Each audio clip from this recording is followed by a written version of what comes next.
जय जय राम कृष्ण हरी। बोला पुंडलिक वरदे हरी विठ्ठल श्री ज्ञानदेव तुकाराम। पंढरीनाथ भगवान की जय। संत सद्गुरु गणेशनाथ महाराज की जय। आज यहाँ पे संत सद्गुरु गणेशनाथ महाराज जी के 54वें अभंग पे प्रवचन कर रहा हूँ। इसमें उन्होंने जो जैसा बोलता है वैसा वो खुद जीता नहीं, उन लोगों का स्वरूप बताया है। संसारी देवाचा न धरी विश्वास, तो जाणावा वंश रावणाचा। सर्व आहे ठावे न करी भावभक्ती, तया अधोगती बोली जेत। सांगे सर्व ज्ञान न करी अन्नदान, नव्हे उद्धरण कोणे काळी। गणेशनाथ मने बोले तैसा चाले, तोची योगी झाले तेची योगी झाले सर्व साक्षी। यहाँ पे संत सद्गुरु गणेशनाथ महाराज जी हमें ऐसे लोगों का स्वरूप बताते हैं जो बोलने में तो बहुत महात्मा है, बहुत ज्ञानी है, परंतु जब वो उस प्रकार से कर्म करने की, आचरण करने का समय आता है तब वो कर नहीं पाते। इसलिए मेरे कबीर महाराज जी कहते कि कहता तो बहुत मिला, गहता मिला ना कोई। सो कहता वो जान दे, जो नहीं कहता हो। यहाँ पे कहने वाले बहुत हैं इस दुनिया में, पर उसके अनुरूप जिंदगी जीने वाले बहुत कम लोग हैं। तो छोड़ दो उन बोलने वालों को और उनका अनुसरण करो जो उस मार्ग पे चले हैं। शुद्ध ज्ञान जो है उस मार्ग पे जो चलते हैं, उनके मार्ग पे चलने के लिए प्रयत्नशील रहो। यह हमारे लिए उपदेश है कि कहने वालों के पीछे मत जाओ। देखते हैं हम राजकारणी लोग कि बहुत सारे आश्वासन देते हैं और हम उनको जीता भी देते हैं, फिर क्या होता है, उस जो बोले उसके ऊपर वो चलते नहीं। इसलिए तो जो आप समाज की जो अधोगति हम देखते हैं उसका यही कारण है, जैसा बोले वैसा वो करते नहीं है। तो उन लोगों का स्वरूप यहाँ पे गणेशनाथ महाराज जी कहते हैं कि संसारी देवाचा न धरी विश्वास।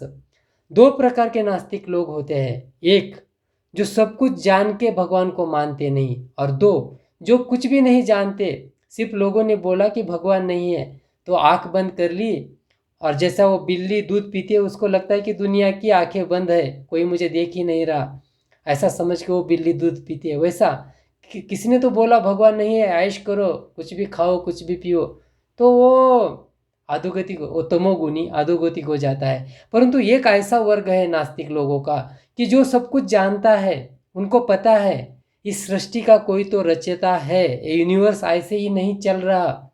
साइंटिफिकली वो मानते हैं कि एक स्पिरिचुअल पावर इस दुनिया में रहती है, फिर भी वो उस पावर को भगवान का नाम नहीं देना चाहते। बोले तो क्या कि वो रामकृष्ण जो अवतार हुए वो मानते नहीं, वो नहीं मानते ये स्वर्ग नरक कल्पना।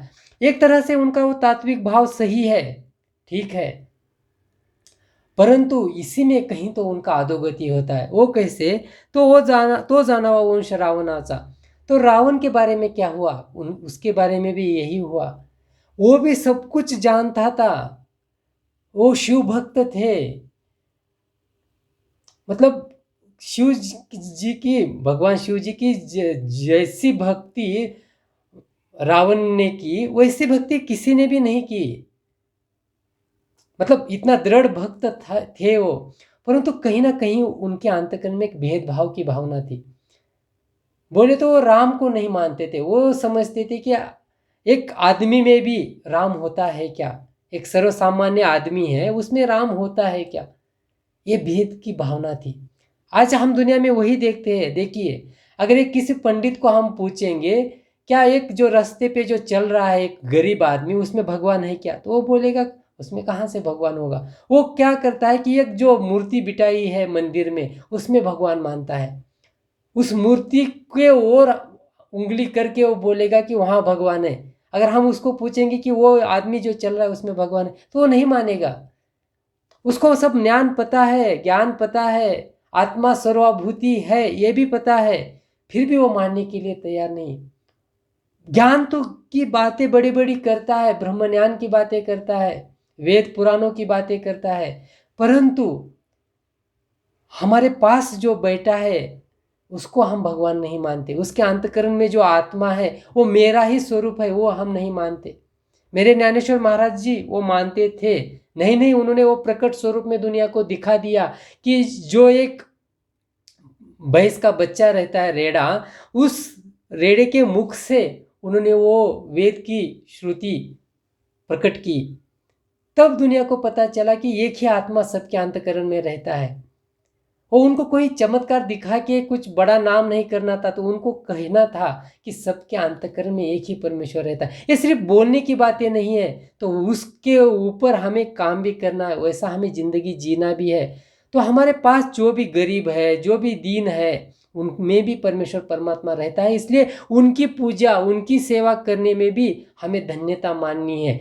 तभी हम राम प्रभु के जैसा हो जाएंगे। क्यों राम प्रभु के जैसा? क्योंकि उन्होंने एक शबरी जो गरीब थी, दीन थी, उसके अंतःकरण में भी वो भक्ति देखी और उसके झूठे बैर खाने में भी खुद को कम नहीं समझा।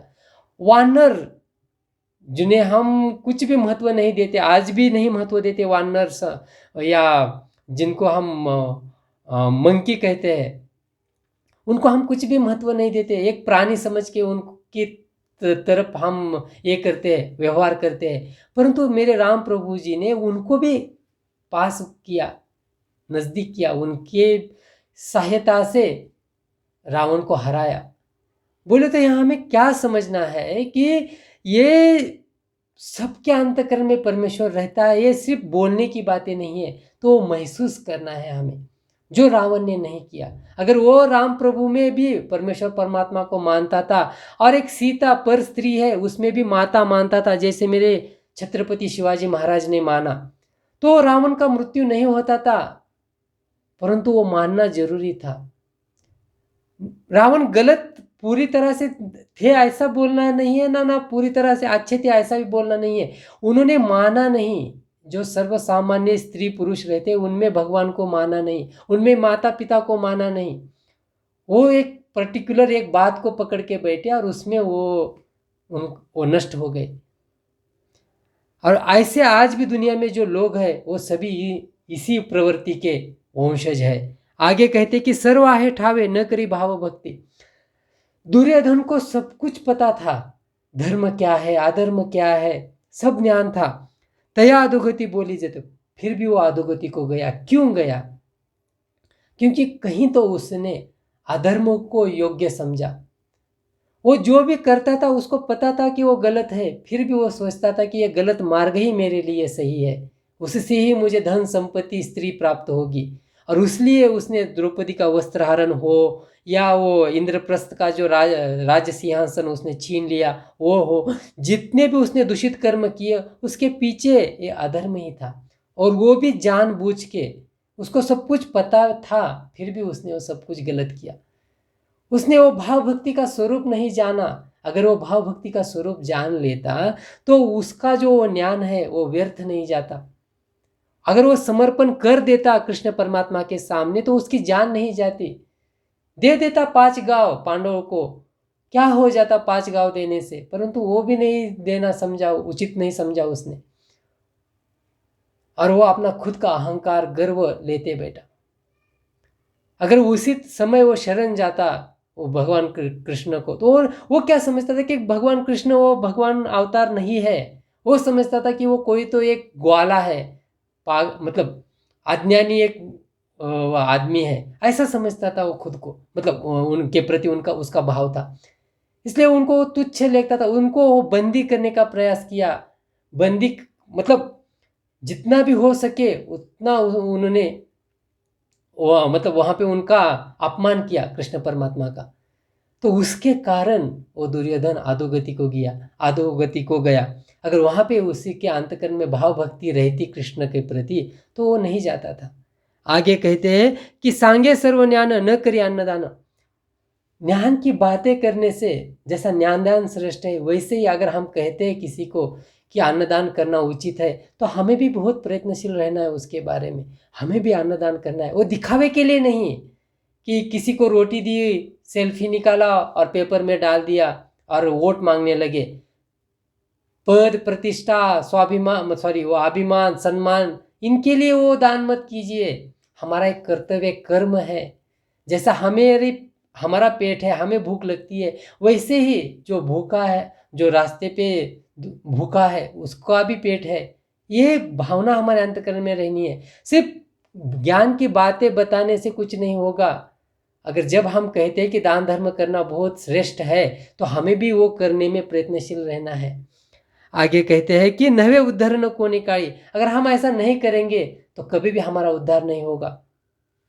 अगर हम संग्रह करने की वृत्ति रखते हैं, आज मेरे पास 1 लाख है तो मेरे 10 लाख कैसे होंगे, 1 करोड़, 10 करोड़, 20 करोड़, ऐसे अगर हम संपत्ति इकट्ठा करने में ही हमें धन्यता मानते हैं जिंदगी की, तो कुछ भी प्राप्त नहीं होगा हमें। एक मशीन की जैसा हम जिंदगी जिएंगे, और जैसे घड़ी चलती है वैसा जिंदगी जिएंगे और मर जाएंगे एक दिन। जैसे वो सेल डाउन हो जाता है तो वो घड़ी बंद हो जाती है, वैसा भी हमारा है। या हमारे अंतःकरण में जो आत्मरूपी सेल है, वो जब तक चल रहा है तब तक हमारा ये घड़ी चल रहा है। जिस दिन वो खत्म, हमारी जिंदगी खत्म। तो यहाँ पे वो गणेशनाथ महाराज जी कहते हैं कि सिर्फ बताने से कुछ नहीं होगा, हमें प्रयास करना है। जितनी भी संपत्ति हमारे पास है, उस संपत्ति का कुछ हिस्सा इन गरीब लोगों के प्रति धन्यता मानिए। मेरे स्वामी विवेकानंद जी को बहुत अच्छा कहते हैं। वो कहते हैं कि कोई तो हमसे मांग रहा है, इसमें हमारी बहुत धन्यता है, क्योंकि लेने वाला दीन हो जाता है, देने वाला श्रेष्ठ हो जाता है। लोग देने वाले को मानते हैं, क्या दानशूर व्यक्ति है, ऐसा लोग कहते हैं, पर जो लेता है उसको दीन मानते हैं, गरीब मानते हैं। इसलिए धन्यता कहिए कि भगवान ने हमें देने वाला बनाया। आगे कहते हैं कि गणेशनाथ मने बोले तैसा चाले, तोची योगी जाले सर्वसाक्षी। तो इस प्रकार से जो बोलता है वैसा अगर वो चलता भी है तो वही श्रेष्ठ योगी है। नहीं तो सिर्फ योग साधना, दिखावे की साधना करने से, वो चमत्कार करके दिखाने से कुछ नहीं होगा। उस योग साधना का, उस योग ज्ञान का अगर हम इस विश्व के कल्याण के लिए उपयोग करेंगे तो वही श्रेष्ठ योग साधना है। सिर्फ हमारे स्वार्थ के लिए उस योग साधना का उपयोग करेंगे, धन इकट्ठा करने के लिए उस योग साधना का उपयोग करेंगे, तो वो किसी काम की नहीं है। इस प्रकार से यहाँ पे संत सद्गुरु गणेशनाथ महाराज जी ने जो जैसा बोलता है वैसा उसके अनुरूप उसको चलना भी है, उसका स्वरूप यहाँ पे बताते हैं। गणेशनाथ गणेशनाथ गणेशनाथ गणेशनाथ गणेशनाथ गणेशनाथ गणेशनाथ गणेशनाथ। बोला पुंडलिक वरदे विठ्ठल श्री ज्ञानदेव तुकाराम। पंढरीनाथ भगवान की जय। संत सद्गुरु गणेशनाथ महाराज की जय।